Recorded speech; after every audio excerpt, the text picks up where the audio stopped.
Hello, digital warrior, and welcome to the Forge of Unicorn podcast, where we explore the untapped potential of IT departments and how we do digital evolution, especially on software.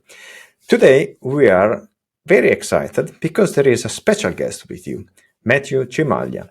Matthew is not only a venture capital, but also is a technical leader. And more importantly, Matthew, in his company, Quantum Cost Capital, is one of a kind because they are investing in quantum technology. As I told you, listener, in the past, many times, DevOps and Agile, they were yesterday. AI is today, but tomorrow there is quantum and the digital disruption that quantum will bring. Thank you to being here, Matthew. It's a pleasure. Thank you so much for having me. It's a pleasure, Matt. It's really a pleasure. And before we start in diving into today's discussion, trying to understand how software will reshape the future, and especially how software in quantum will reshape the future, I'm really keen to ask you to introduce yourself and your exceptional company. Because having a capital venture that is investing on quantum is pretty exceptional. Having a capital venture that is investing on quantum in hardware and software is something really unique. So, Matt, please go ahead. Well, I think it goes back really to my last company that I started, and I ended up raising capital for it. And that was the first time I had ever experienced that world. And I saw deeply how disconnected venture capital was from actual problems. So I had a unique problem that I was trying to solve for a specific industry. And a lot of the venture capital people that I was meeting with just quite frankly didn't understand that industry or what the problem or the solution could be. And when it came to quantum, I've been researching it for the last 7 years as sort of a hobbyist. It was just something that really intrigued my interest, similar to what you just said in the opening.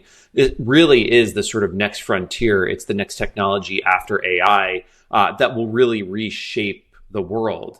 And when I started thinking about the problems that I had on a minuscule scale compared to quantum when I was trying to raise money, I recognized the fact that there had to be capital out there, private capital that was supporting startups that understood exactly what they were doing. And as you alluded, we do focus on hardware and software, but there's a lot of other things related to quantum that we focus on. So whether it's quantum sensors or quantum networking, these are other areas that we understand, and we understand the deep science behind it because either myself or my other partners in the firm or our leading advisor team, these are all experts in their various domains that can really sort of express what the companies are doing that we're looking at for our portfolio and really kind of guide them as a force multiplier on the flip side, not just by providing money, but also providing connections. Amazing. Amazing. Also, I love how you use one word, especially science. Because in this field, in software, in IT, I believe that a lot of people, they forgot that in the old days, when they were still teams trying to go on the moon, they were all scientists. Yeah, I mean, look, we kind of jokingly say that we're venture scientists. It takes a special breed of people, but also the very nature of venture is diving into the unknown, having a very scientific approach into it, understanding what you're sort of building or what these companies are building.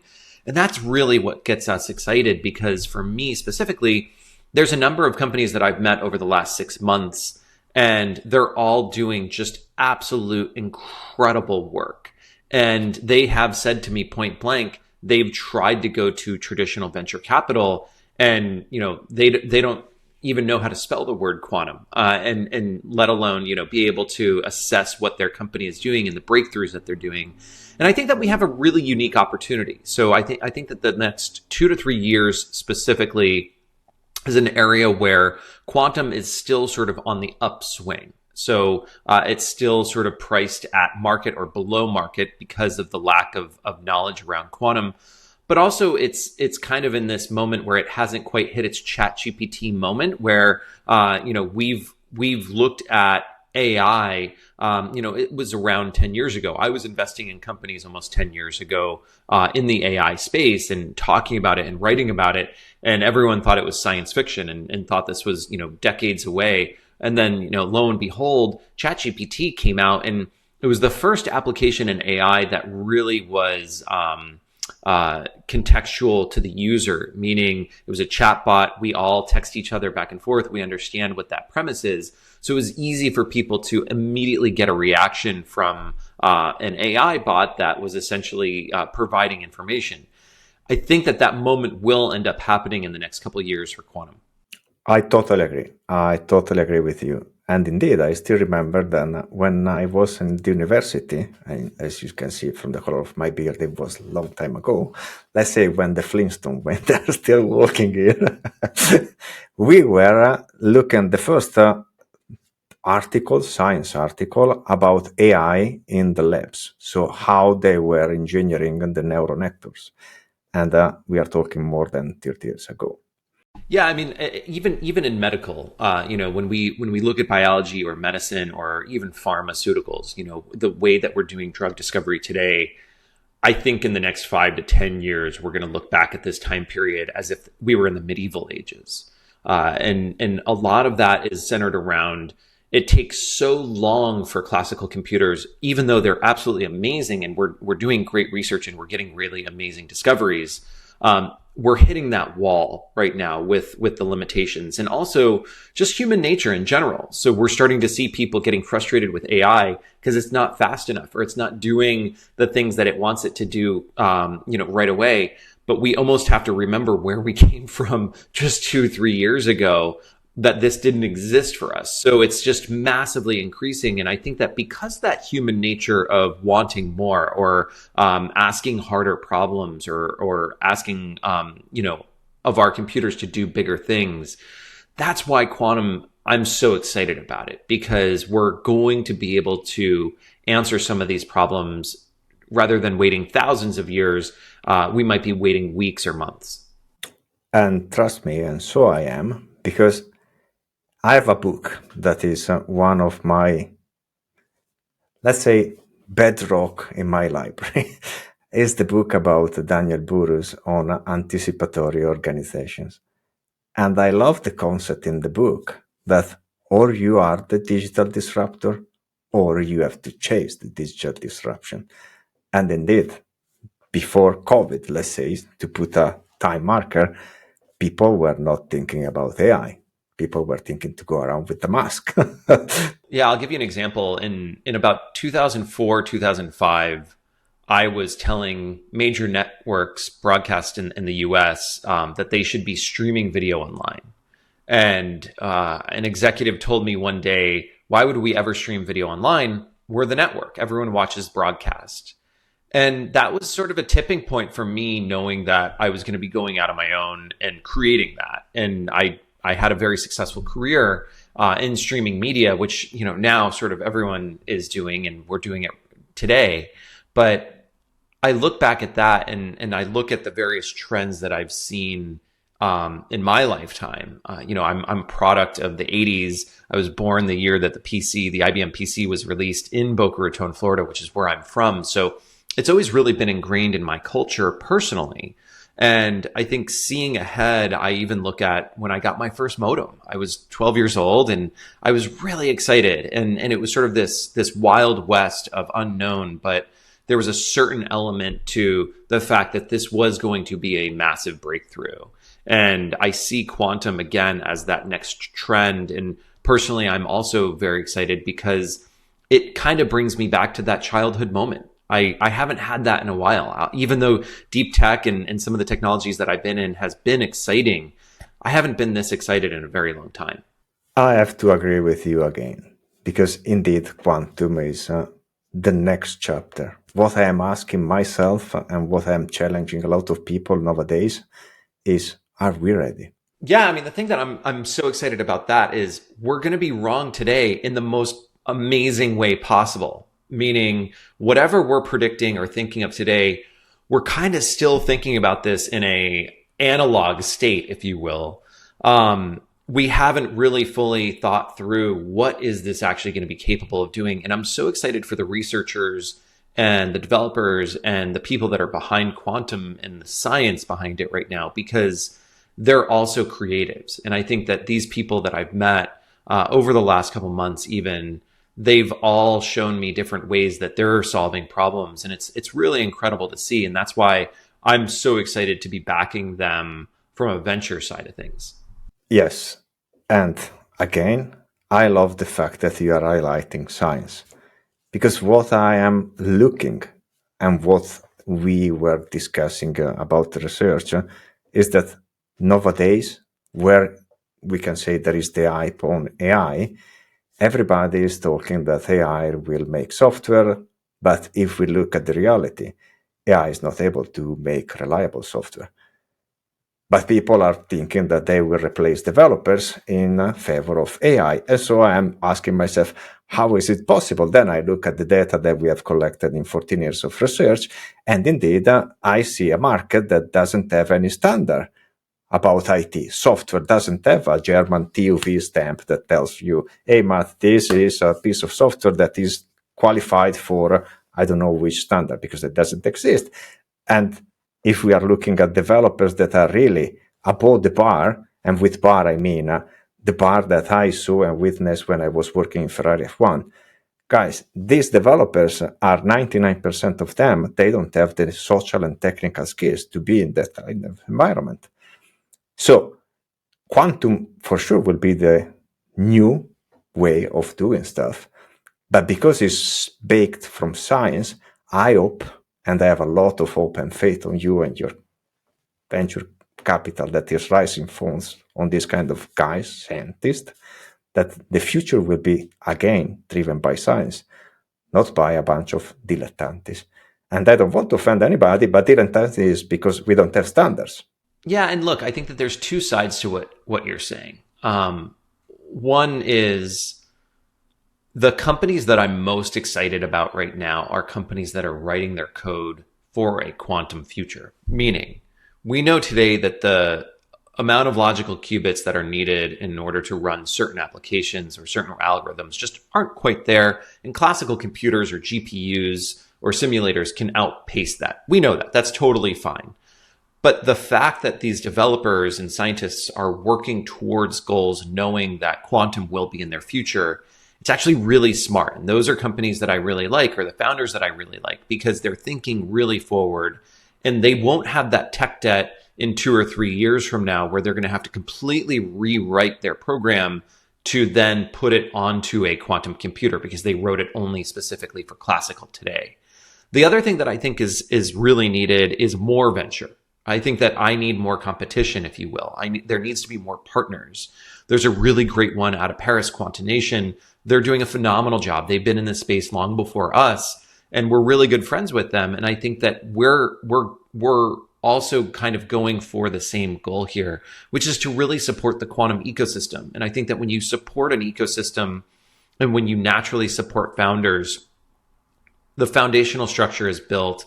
And then on the venture side, we'll all end up making money just as a result of doing the right thing. And it's beautiful, and I'm laughing because I am excited. Because in the research that we have built and made over the last almost 2 decades, but the data really, they were engineeristically taken and recorded in the last 14, we arrived to the concept of the unicorns ecosystem. So a way to scientifically, behaviorally engineering a company to have the DNA of a unicorn, where high technical excellence is the norm. Also, to do this research, we arrived to the concept of partnership, collaboration over competition. And you just said this. So you see how quantum seems the future that we all are dreaming for. Probably the market is not ready for it because the market is following products and not science. But isn't it? Is the need of creating again a product that is science-baked something that will completely revolutionize the market and how we perceive IT finally? Yeah, look, the shiny object is clearly AI. But as an investor, it's incredibly hard to go and invest in AI right now because the prices are just so ballooned. The other thing that I think is really important to highlight when it comes to quantum, and unfortunately, nobody's going to be able to control this, but there needs to be a sustainable ecosystem for investing in quantum. It's very fragile, still in its current state. We've seen this happen a couple times. We saw the dot-com bubble and bust. We are seeing, or we saw one, I should say, in blockchain. Companies were getting just crazy valuations because it had the word blockchain in it. AI is following that similar trajectory right now, where if you have the word AI in your company, you're likely going to get money from venture or from private investors. That's really dangerous. And I think that when it comes to quantum, what I don't want to happen is people invest in a lot of quantum companies that, quite frankly, weren't even quantum to begin with. But if they fail, the people on the sidelines saying, "Hey, see, I said, quantum was still decades away, or not a real thing." Yes, and we saw it in the past, but seems that the market didn't learn from it. I remember that I saw, and I really was shocked when I saw a toothbrush that was on the packaging, that there is an AI inside the toothbrush.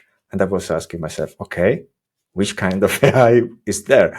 So I remember that the same happened in the bubble of .com, that everybody on the company was rebranding the company, whatever name, .com, to get a rise in their phone. And I'm scared about this because the economy to me looks even more fragile than the quantum science.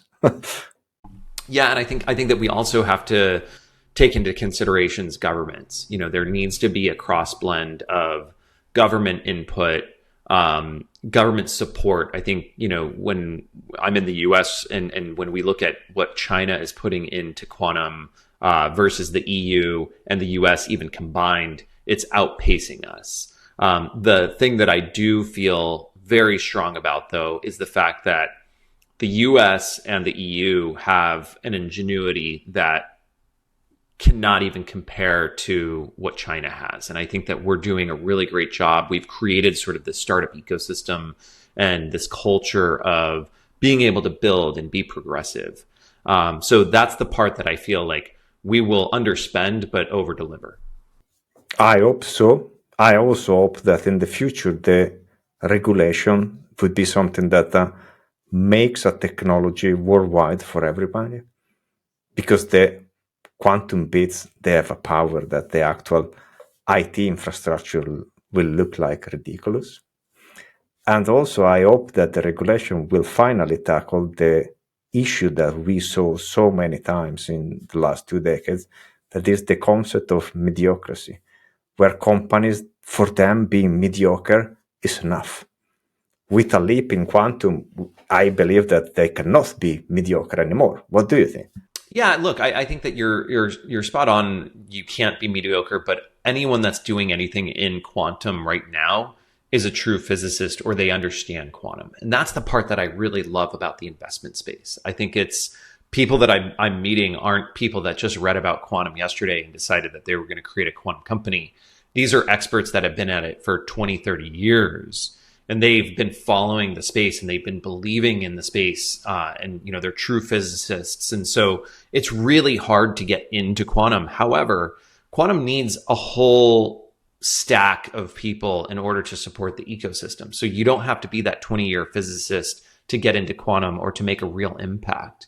The other thing to your point there is, kind of going into the governments, the policy discussions need to start today.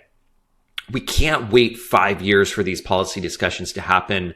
We, again, saw this happen a few years ago in the US with Congress, where, ChatGPT came up, and all of a sudden Congress invited all of the top tech CEOs to sort of report on what they were thinking AI was going to have an impact on society. And it kind of caught people off guard. And I think that if we start these conversations today about quantum, it will help us regulate it better, but it'll also help us prepare society and our governments for when it does happen in the next couple of years. And looking at the power of quantum, how much power a quantum computer can have compare a full data center, I strongly hope that this will happen because the security dark side of quantum is something that unregulated can really be harmful, in my opinion, because there is so much power that without the right control, who knows who owns this power, what they will do. Yeah, no, it absolutely is true. When you start to talk about breaking Shor's algorithm, it gets dangerous because now we're talking about encryption and security standards that have been at the highest levels today. And if those start to get broken within minutes or hours, that could be a serious threat to a lot of people. And the other thing that I really can't stress enough is we have to start those security procedures now, or encrypting things in a post-quantum encryption world today. Because when you start to think about data harvesting, which we know is happening, this is also a huge threat to society as a whole. So if we have, enemies that are collecting data on us now, but they can't open it for another 4 or 5 years, it's still a big threat. So even though quantum systems aren't specifically at a sort of full point where we're able to use them to tackle major challenges, they will come, and that's why it's so important to start these conversations today. Yes, and typically in the past, the market shown us that they don't do this. They arrive always unprepared to the new digital disruption, and what the market typically does is jumping on the bandwagon of traditional digital transformation. And in the last decade, especially, we start to collect a lot of data about how much is the cost, how much is the success ratio of successful digital transformation. And when we start to look at the data and intersect the data with gurus like McKinsey of Boston Consulting, we were observing that the data were really similar. And when we normalized them and realized that typically only 7% of organizations are reporting a return of investment from a traditional digital transformation, we were shocked. Because what we observe is a digital transformation chasing the digital disruption means so little odds of success. I strongly believe that these companies, in order to survive, will completely cut corners, and so security will be the last of their concerns, isn't it? Yeah, I mean, look, I think that we see this time and time again, that there's always a knee-jerk reaction. Somebody gets hacked, or there's an event that develops, and then people react to it, and then they, build a wall. It happens time and time again, even before digital. This happened in societies for hundreds of years. I think that the other thing to highlight is the fact that we need to build a workforce at a very young age right now. So we need to start educating people in their teens, or even younger, about quantum, and getting them excited about a future that's ahead. And I think that we need to kind of candidly prepare for what that future looks like for them, so that they have jobs, they have a sustainable future for whatever it is that they want to do. Because I think that not enough of this is being taught in the school systems, and it's important for educators to be really knowledgeable about this, and so that in 4 or 5, 6 years from now, we have a bigger workforce instead of people trying to quickly catch up, which also cuts corners in itself. And honestly, when we help customers and organizations, especially with the software craftsmanship dojo in its open source version, to assess the people, the labor force that they have inside the organization, we are shocked, Matthew, because nowadays, especially after COVID, and we double check it with research like Gallup, the larger majority of employees, they are totally disengaged. 40% of them, they are burnout. And overall, it seems nowadays, worldwide, 77% of the worldwide population is disengaged at work. So all the time we stress people, customers, that if they have to look on something, is the well-being and knowledge of their employees. Because especially the new generations, if they lack purpose to connect their life with the purpose of their company for where they work, they start to disconnect pretty soon. So the question for you is, in these environments that you are investing, because all of them, they are scientists, do you observe that their attitude at work is completely different, is passion driven, is quality driven? Yeah, absolutely. I mean, anyone that I've been meeting with, or startup founders that I've been talking to, they have such a deep passion for what they're doing. Very rarely do I meet somebody that is just speculating on this or jumping into it just because they think it's cool. I think that's evident. The thing that I would also stress, though, when we're looking into future generations, is who are the role models. And when we look at people that are on social media or Instagram or YouTube, and those are the role models because they're doing something outrageous or extreme, or saying they have all this wealth, it sort of breeds a sort of group of people that aren't looking at something from a reality stake. But we need to build these role models back up again. And I think that that's really important for future generations to realize that what they see on YouTube or Instagram is what you and I saw as, children on TV. These people weren't reality, but we kind of understood that because it had a very distinct difference from, knowing that we were watching a story or knowing that we were watching entertainment, if you will, versus somebody that seemingly feels real. So that's dangerous, I think, just in terms of future generations. But you touched on a really important point that I think is also really important to bring up, which is burnout. I think that all startup founders, all people that are trying to do something where they're, shifting viewpoints or they're building the impossible, there is a certain level of burnout there, and we've all sort of witnessed that, or we've all been in that state if you're an entrepreneur. And I think it is important for entrepreneurs to know when to rest, know when to sort of tackle certain problems, but also building an ecosystem around yourself that really helps support you. And I've personally had a great group of either mentors or champions by my side throughout various endeavors that I've taken on. And I think it's really important for these startup founders to have that. And, sometimes it is lonely at the top. I mean, I get that. And, it's important to have people that you can bounce things off of in a real way, or tell people what your problems are, because otherwise you're sort of bottling it up and you're not able to sort of get through things. And those are those moments that I think really spark creativity the most, because other people might look at a problem in a different way and provide a solution to you that you may not have seen directly. Yes, and I will tell you, in our research, backing a software development with all the neuroscience and behavioral engineering principles that we have researched in the last decade, the most intriguing part is what we call social programming. Because as a developer, especially as we grew up, the two of us, we grew up in a way where being a development was a work in solo mode, especially with the management. The management, when you were working with others as a developer, they were looking at you like, hey, what are you doing? Why you are not on your PC making lines of code? But nowadays, with all the data and research we have, we know that the best configuration is pair programming and even mod programming, where all the collective knowledge is put together in front of a problem, and then you develop with the proper techniques like test-driven development, the code that is doing the work that is required to solve.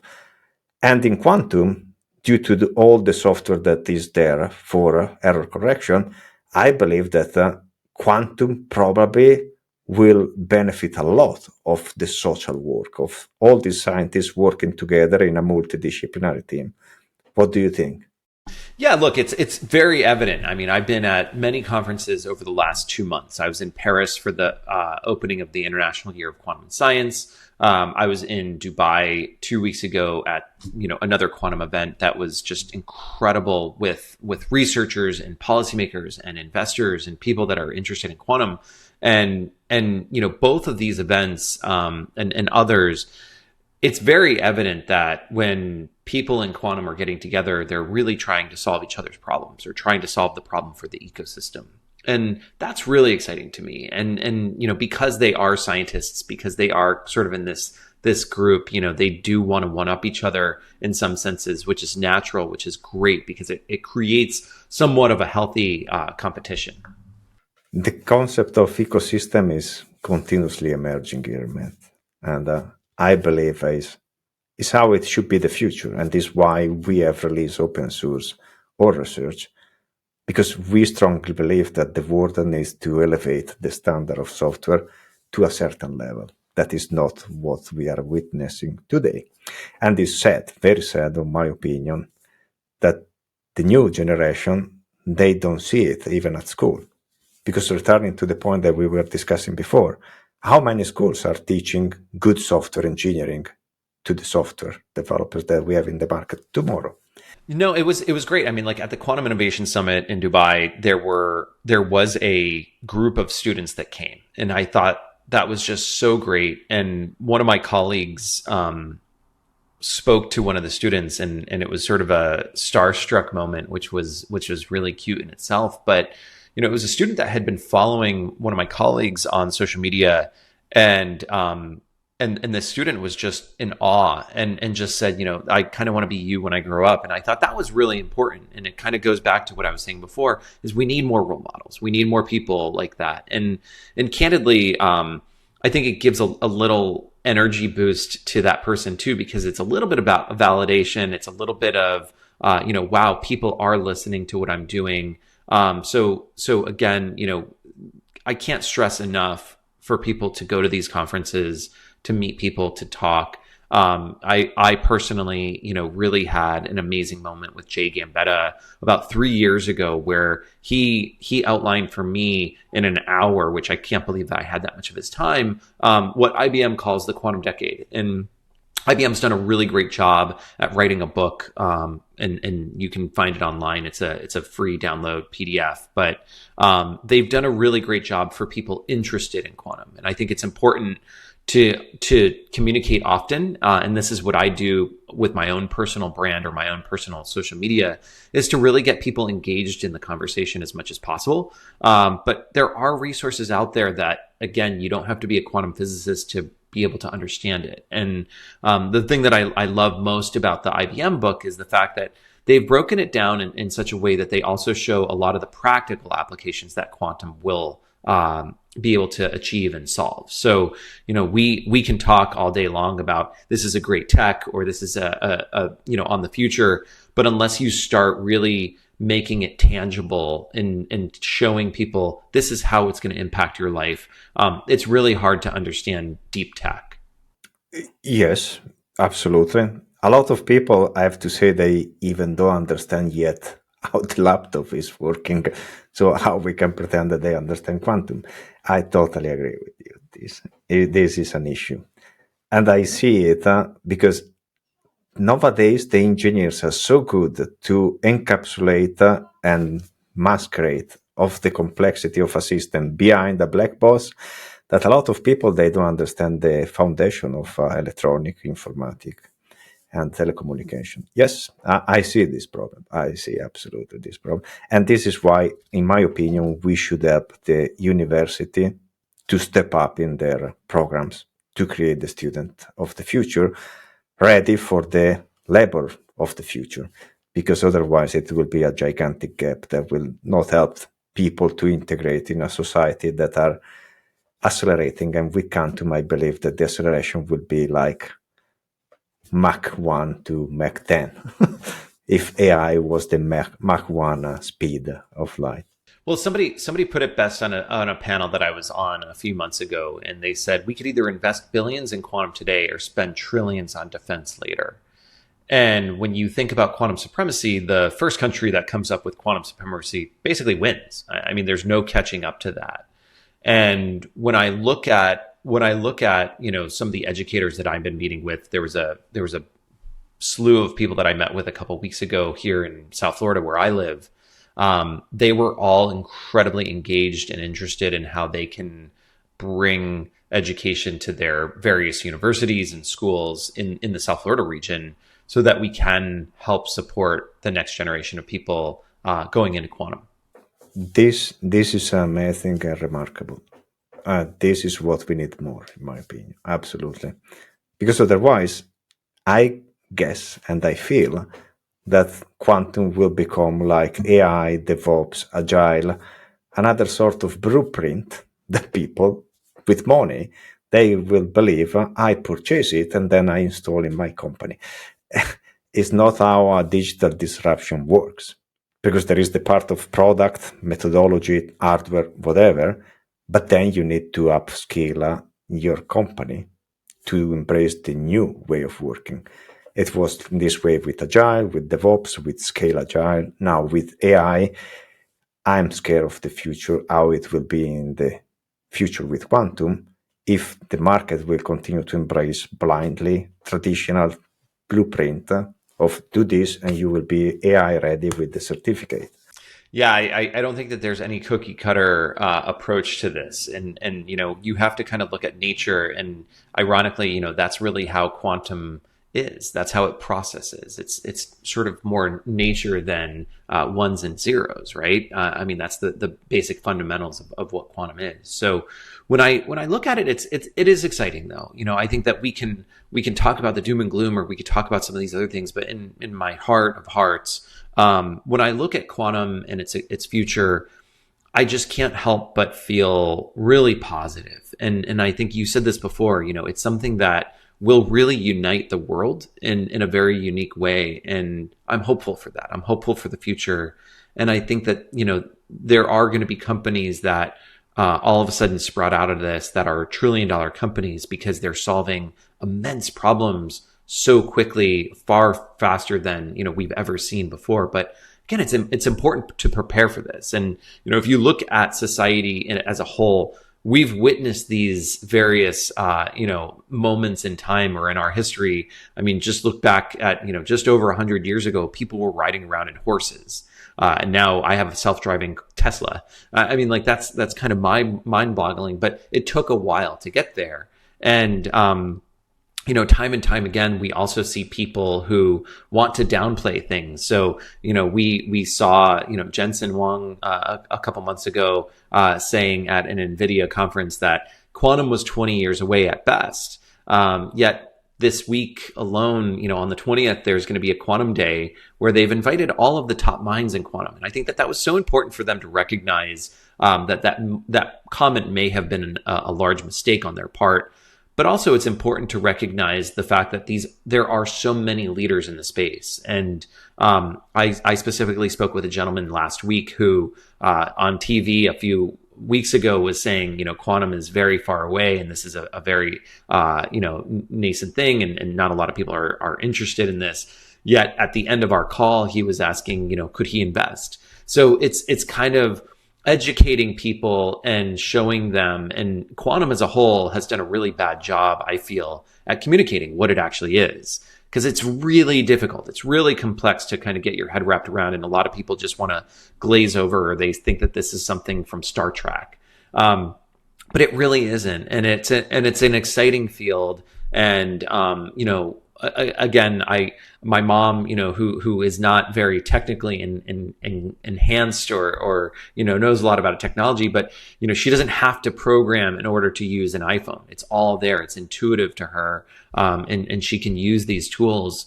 And that's the part that I think is exciting, is the people that are going out there and making a difference, so that future people can really leverage this technology or have it impact their lives. I totally agree with the point that you were saying that if we look back of a century, they were still riding horses. And my grandma, she is 102 years old. And the first time that she was looking at a electric car, she asked me, what is this stuff? I told her, an electric car. What is an electric car? So she was shocked.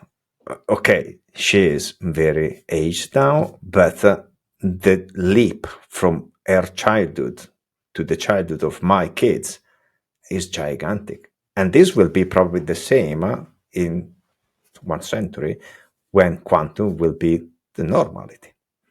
And you will have quantum everywhere. And probably the medical sector will be completely different, because the speed and accuracy to do anamnesy on a patient will be so easy to collect all the wisdom of all the doctors and making it in a snap of a finger that I even can't imagine. But it's also driving prices down or becoming accessible. So when I think about poor nations or underserved communities having access to medical research, having access to medical tools that could save lives is absolutely incredible when you start to think about this quantum shift that it's gonna start creating. And to be able to diagnose quicker, to be able to treat illnesses quicker, we're going to have healthier societies. We're going to have healthier communities, and that's another area that I think is just so incredible about what quantum is going to be able to provide for our entire planet. And the other thing that I look at is these hybrid systems. So it's not just quantum. So I don't want anyone that's watching this to think, oh, these guys are only talking about quantum and that's going to be the end all be all. No, it's going to be a hybrid solution. So there's going to be classical systems combined with a quantum system. So again, hybrid systems coupled with quantum systems coupled with AI. That's going to be truly the sort of holy grail, if you will, of what we're going to see in technology as a future. It's not just going to be one or the other. And we also know that classical systems can solve some problems or algorithms better than a classical system. That's totally fine. But when we look at investments that are being made today in data centers and the power requirements that are being consumed in order to launch these data centers, if we can cut a fraction of that or a large amount of that because we're coupling a quantum system with a classical infrastructure, that's real success in my mind. Yes, and it's beautiful how you are using the term hybrid because it's exactly how I wrote, I guess, 3 weeks ago in one of my last articles, that thinking that AI or quantum or whatever will replace human beings is out of mind. So the point is, the uniqueness of being a human being is the unpredictability that we have. We cannot have a blueprint of how we connect the mind and neurons, that my mind is different than yours. Still, we are both. But even with quantum, there's different modalities, and there won't just be one success point. There won't just be one company that, quote, wins the race. I think that a lot of them are going to be required to solve various problems. Again, I look at a toolbox and I use a hammer to hammer nails, and I use a screwdriver to screw in screws, right? And a wrench to tighten things. They're all really great at the problem that they're trying to solve, but they're very different in themselves. But if you classify them as a whole, they're all tools. Yes. And if we look at the market nowadays, it seems that AI is the new hammer and everybody looks only for nails. And this is what I am scared and hopeful that in the future we will do a better due diligence to let people understand that there are different tools, and the hybrid modality, it will be the future where we as human beings work with the proper tools to solve the right problems, because then you democratize AI and quantum, because then you have specific products that you can sell to high numbers, and so the price will go down, of course. Yeah, I mean, look at what IBM is doing with the Cleveland Clinic here in the U.S. They bought a quantum system very early on because they knew that they needed to start going in this direction for drug discovery, for medical treatments, and even detection quicker. So what I look at there is the fact that they're going to be building software and they're going to be building apps, if you will, that they're going to place out on the App Store for other nations or for other hospitals around the world to be able to pull from and leverage on their own. And instead of spending years to develop something, we're now talking about months. And again, that goes back to some of these emerging countries being able to have top tier access. It's almost like going from not having a telephone to then having a cell phone all of a sudden. We're seeing how that's benefiting certain communities or certain societies around the world. and that internet, connectivity, or that communications network, it's helping solve some problems within healthcare because people are now getting treatment faster, or they're getting recognized for something that they need in order to, save lives. That, I think, is also going to be happening. Some of these countries may not have great healthcare systems today, but hopefully, because of the work that we're doing in some of our other countries, or even here in the US, that will end up helping solve for problems in some of these poorer nations. Yes, and I totally agree, and I look forward to see this moment, because this is where finally we as engineers, we can bring technology to the use of the human beings in the right way, in a democratic way. Matt, I love our conversation. I see that the time is slipping between our fingers, probably a sign that we have enjoyed discussing. Do you have anything else that you want to share with our listeners? No, I think it's important for people to communicate quantum. It's talk to your friends, talk to your neighbors, talk to your family members about what quantum is and what you're learning about. Because A, it is really exciting, but B, it's going to prepare people for what's coming. It's not if this is going to happen, it's just when. Yes. And for me, when I told you at the beginning, is tomorrow. Because looking at investment, typically when you start to see people investing on stuff, it will speed up the process of adoption. I totally agree with you. Matt, what to say to you? More than thank you to being here. It was really a pleasure to have this discussion with you. I really enjoyed it. Thank you for having me. Thank you. For our listener, if today's discussion resonates with you, please check out the Forge of Unicorn newsletter. Subscribe, post, comment, do sharing, challenge the data that we are talking about.